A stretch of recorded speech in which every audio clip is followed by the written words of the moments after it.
ആരോഗ്യ മേഖലയിൽ നമുക്കറിയാം ഡോക്ടർ AR മേനോനായിരുന്നു, ഒരു ബിഷഗ്വരനായിരുന്നു കേരളത്തിലെ ആദ്യത്തെ ആരോഗ്യമന്ത്രി. ഞാൻ ആരുടെ പേരെടുത്ത് പറയുന്നില്ല. ആരോഗ്യ രംഗത്ത് പ്രഗത്ഭന്മാരായ ധാരാളം മന്ത്രിമാരുണ്ടായിട്ടുണ്ട്. ഇപ്പോൾ വക്കം പുരുഷോത്തമൻ, അദ്ദേഹം ചിലപ്പോൾ എടുത്തിയാട്ടം ഉണ്ടെങ്കിൽ പോലും നമ്മുടെ തിരുവനന്തപുരം മെഡിക്കൽ കോളേജൊക്കെ ഇത്രയും നല്ലതാക്കിയത് അദ്ദേഹമാണ്. വളരെ കുറഞ്ഞ കാലം മാത്രം ഇരുളുകൾ VM സുധീരൻ കയ്യൊപ്പ് ചാർത്തിയ ആളാണ്. കഴിഞ്ഞ ഗവൺമെന്റ് വന്നപ്പോൾ ശൈലജ ടീച്ചറായിരുന്നു മന്ത്രി. പക്ഷേ പിണറായി വിജയന് പ്രത്യേക ശ്രദ്ധയുണ്ടായിരുന്നു. ആർദ്ര മിഷന്റെ കാര്യത്തിൽ ദൈനംദിന കാര്യങ്ങൾ പുള്ളി ശ്രദ്ധിച്ചിരുന്നു. പക്ഷേ ഈ ഗവൺമെന്റ് വന്നപ്പോൾ എന്താണ് പറ്റിയത്?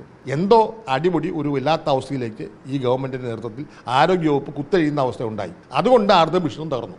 കെ മുരളീധരൻ പറഞ്ഞതുപോലെ വാർത്താ വായനക്കാരിയെ വാർത്ത വായിക്കാൻ വേണ്ടി വിടണമെന്ന് ഞാൻ പറയുന്നില്ല. പക്ഷേ വീണ ജോർജ് എന്ന മന്ത്രി വന്നതിന് ശേഷം തന്നെയാണ് ഈ അപകടാവസ്ഥ ഉണ്ടായിട്ടുള്ളത്. വീണ ജോർജ് വന്നത് വനിതാ പ്രാതിനിധ്യം മാത്രമല്ല, ഒരു സഭയുടെ പ്രാതിനിധ്യമാണ്. അപ്പോൾ അങ്ങനെ പല ഘടകങ്ങളാണ്. പക്ഷേ അതിന് പരിചയമുണ്ടോ എന്ന പ്രശ്നമല്ലേ? ആരോഗ്യവകുപ്പ് ജനങ്ങളെ ബാധിക്കുന്ന പ്രശ്നമാകുമ്പോൾ അതിനകത്തുള്ള ഭരണപാഠകമുണ്ടോ, രാഷ്ട്രീയ പരിചയമുണ്ടോ, ജനങ്ങൾക്ക് ബന്ധമുണ്ടോ എന്ന് നോക്കേണ്ട ഉത്തരവാദി ആരാ? മുഖ്യമന്ത്രിയല്ലേ. മുഖ്യമന്ത്രിക്ക് വീണമാരോടെല്ലാം താല്പര്യമാണ്. അതിൻ്റെ ഭാഗമായിട്ടാണ് വീണ ജോർജ് മന്ത്രിയായത്. പക്ഷേ വീണ ജോർജ് മന്ത്രിയായതിന് ശേഷം ഉണ്ടായ സംഭവങ്ങളിൽ എടുക്കുകയാണെങ്കിൽ മന്ത്രിക്ക് ഒരു ശ്രദ്ധയില്ല.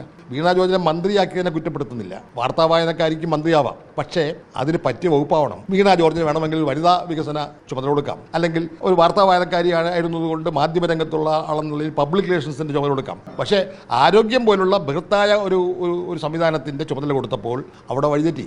അതിനുള്ള പ്രാപ്തി ഉണ്ടായിരുന്നില്ല.